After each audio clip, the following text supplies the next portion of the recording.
السلام علیکم ناظرین، آپ دیکھ رہے ہیں اردو کا خزانہ، اور آج کا ہمارا لفظ ہے مشکل۔ اردو زبان میں مشکل ایک ایسا لفظ ہے جو فارسی سے آیا ہے اور اپنی ساخت اور معنی کے اعتبار سے بہت اہمیت رکھتا ہے۔ معنی اور مفہوم: لفظ مشکل کے لغوی معنی ہے جو آسانی سے حل نہ ہو سکے، دشوار، کٹھن، بھاری، ایسی بات یا کام جس کو سمجھنے یا کرنے کے لیے بہت زیادہ محنت یا عقل کی ضرورت ہو۔ مترادفات: دشوار، کٹھن، کڑا، پیچیدہ۔ متضاد: آسان، سہل، سادہ۔ لفظ مشکل کے مختلف استعمالات ہیں۔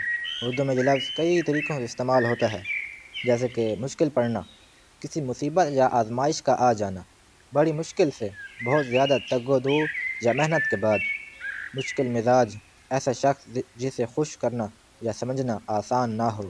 اس لفظ کی پوری تفصیلات جاننے کے لیے ہمارے یوٹیوب چینل اردو کا خزانہ پر تشریف لائیے۔ شکریہ۔